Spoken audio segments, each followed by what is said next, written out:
नमस्कार किसान साथियों, स्वागत है आप सभी का एक बार फिर से मालवा की खेती यूट्यूब चैनल पे। बहुत सारे किसान भाइयों ने सोयाबीन की फसल में पहला स्प्रे कर लिया होगा और वो दूसरा स्प्रे करने की तैयारी के बारे में सोच भी रहे होंगे। पहले स्प्रे में उन्होंने कौन सा टेक्निकल लिया है, दूसरी बार में कौन सा टेक्निकल लेना है और उसके साथ साथ क्या क्या ऐड करना है। पहले फंगीसाइड नहीं डाला तो क्या अब की बार फंगीसाइड डालना पड़ेगा, या पहली बार फंगीसाइड डाल लिया तो अब क्या दूसरी बार में फंगीसाइड का डालना पड़ेगा। इसके बारे में वो यूट्यूब पर, गूगल पर या अन्य किसान भाइयों से या दुकानदारों से संपर्क करके पूछते रहते हैं। तो किसान साथियों, सोयाबीन की फसल में भी अन्य फसल की तरह अनेक प्रकार के फंगस जनित रोग लगते हैं, लेकिन इन रोगों का अटैक तब ज़्यादा देखा जाता है जब फसल सेंसिटिव अवस्था में पहुंच जाती है, या यूँ कहें कि आखिरी स्टेज में जब फसल पहुंचती है तब उसमें विभिन्न प्रकार के फंगस जनित रोगों का खतरा बढ़ जाता है। उससे पहले भी रोग आने की संभावना हो सकती है, क्योंकि अधिकतर क्षेत्रों में जहाँ पर भी जो कृषि अवशेष ज़्यादा रहते हैं अपने खेतों में, वहाँ पर जो अर्ध शुष्क की अवस्था आती है, यानी कि जब मिट्टी थोड़ा गीली और सूखी रहती है, तब उस पर फंगस अटैक कर सकती हैं और उन अवशेषों से फंगस जो है किसान साथियों आपके फसल पर भी आ सकते हैं। जैसा कि पिछले एक वीडियो में मैंने आपको बताया था कि यदि आपके खेत में अधिक मात्रा में कृषि अवशेष हैं रबी सीजन के, तो आपको फंगीसाइड का स्प्रे पहले स्प्रे में कर लेना चाहिए। लेकिन जिन किसान भाइयों के खेत बिल्कुल साफ़ हैं, फंगस के किसी प्रकार के लक्षण उन्हें नहीं दिख रहे हैं, उन किसान भाइयों को फंगीसाइड का पहले स्प्रे में प्रयोग नहीं करते हुए जब वो अपनी फसल में आखिरी स्टेज में, यानी जब उनकी फलियां बननी स्टार्ट हो जाए, फूल से फलियां कन्वर्ट बनने लगे, उस समय किसान साथियों आपको जब यदि आप कीटनाशक का स्प्रे करें तो उसके साथ मिलाकर फंगीसाइड का स्प्रे कर लेना चाहिए। किसान साथियों, आखिरी स्टेज को अच्छी तरह से जानने के लिए आप गूगल पर सर्च कर सकते हैं कि आखिरी स्टेज सोयाबीन की कब आती है। शॉर्टकट में तो मैं यही कहूँगा कि जब सोयाबीन की फसल में जब कर बनने लगे फलियों के, उस समय सोयाबीन की आखिरी स्टेज होती है और उस समय यदि आप किसी अच्छे फंगीसाइड का प्रयोग कर लें तो निश्चित रूप से आपकी जो फसल की बाकी जो अवधि बची है वो पूरी की पूरी तरह से कवर हो जाएगी और उसमें फिर किसी प्रकार का फंगस का अटैक नहीं होगा। लेकिन उसके लिए आपको किसी ऐसे फंगीसाइड का प्रयोग करना पड़ेगा जो काफ़ी अच्छा रिजल्ट देता हो, काफ़ी लंबे समय तक रिजल्ट देता हो और सभी प्रकार की फंगस को कंट्रोल कर ले। एक ब्रॉड स्पेक्ट्रम फंगीसाइड आपको चाहिए। किसी एक प्रकार के फंगस का अटैक हो और यदि आपने उसके लिए कोई फंगीसाइड ले लिया है और यदि आपके खेत में दूसरी फंगस आ गई तो क्या आप फिर से स्प्रे करेंगे? नहीं। इसलिए हमें एक ऐसा फंगीसाइड का प्रयोग करना है जो ब्रॉड स्पेक्ट्रम हो, यानी सभी प्रकार की जो फंगस है उनको कंट्रोल करता हो, लंबे समय तक कंट्रोल करता हो, साथ ही वो हमारे पौधे में पूरी तरह से फैलने वाला हो, यानी सिस्टमेटिक तरीके से काम करने वाला हो, लंबे समय तक रिजल्ट देगा।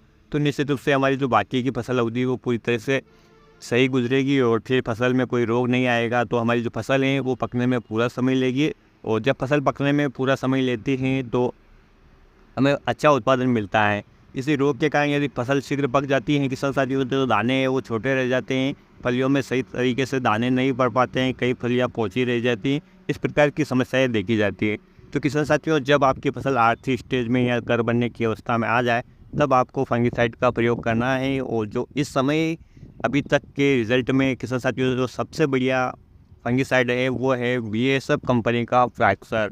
इसमें जो तकनीकी नाम है किसान साथियों वो है पायराक्लोस्ट्रोबिन 333 ग्राम प्रति लीटर, और जो दूसरा टेक्निकल है वो फ्लेक्सापाइरोक्सेट 167 ग्राम प्रति लीटर के हिसाब से है। हालांकि इसे आप दूसरी कंपनी का भी ले सकते हैं, लेकिन किसान साथियों ये प्रोडक्ट थोड़ा महंगा है। लेकिन अलग अलग कंपनियों का अलग अलग तकनीक जो टेक्निकल है फार्मूलेशन है यह आपको अलग अलग मिल जाएगा। जैसे कि मात्रा तो यही रहेगी, लेकिन मैं एक उदाहरण द्वारा आपको समझाऊँ कि आपने कभी बाज़ार में कचौड़ी वचौड़ी तो खाई होगी, लेकिन किसी दुकान पे आपको स्वाद अच्छा लगा होगा और किसी पे कम लगा होगा। मसाले तो वो भी प्रयोग करता है, मसाले ये भी प्रयोग करता है, लेकिन स्वाद में इतना अंतर है। तो ठीक इसी प्रकार से आप दवाइयों का अनुमान भी लगा सकते हो कि किसी कंपनी की दवाई अच्छी क्यों रहती है। ब्रांडेड कंपनी के साथ साथियों और चीज़ें थोड़ी महंगी मिलेगी, लेकिन आपको रिज़ल्ट भी थोड़े अच्छे मिलेंगे। तो एक बार आप फसल की इस अवधि में, यानी आखिरी स्टेज, यानी कि जब फसल में कर बनने लगे उस समय यदि कीटनाशक का प्रयोग कर रहे हो तो उसके साथ इस फंगीसाइड का प्रयोग कर लीजिए। किसान साथियों, आपकी फसल पूरी अवधि पूर्ण कर पाएगी और अच्छा उत्पादन देगी। डोज की इसकी बात करें किसान साथियों तो 120 ml प्रति एकड़ के हिसाब से आपको इसका प्रयोग करना पड़ेगा और आपकी फसल में फिर फंगिसाइड का आपको कोई स्प्रे नहीं करने की ज़रूरत है।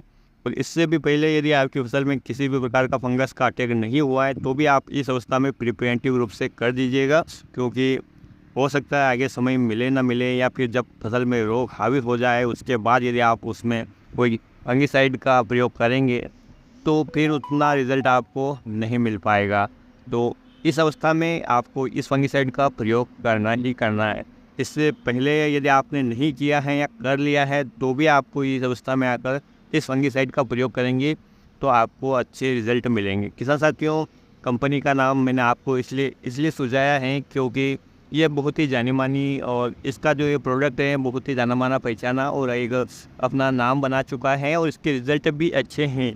ऐसा नहीं है कि आपको यही लेना है, चाहे तो आप यदि आप इस कंपनी पे भरोसा ना हो तो आप किसी अन्य कंपनी का भी यही टेक्निकल ले सकते हैं, लेकिन रिज़ल्ट कैसे मिलेंगे इसके बारे में कहा नहीं जा सकता, क्योंकि किसानों का इतना अनुभव नहीं है उन कंपनियों के प्रति।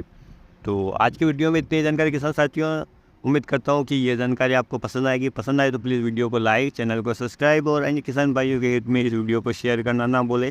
फिर मिलते हैं एक नए वीडियो में एक नई जानकारी के साथ। तब तक के लिए ख्याल रखिएगा आप अपना, अपने परिवार का, अपने पशुधन का और अपनी फसलों का। वीडियो देखने के लिए आपको बहुत बहुत धन्यवाद। जय हिंद, जय जवान, जय किसान।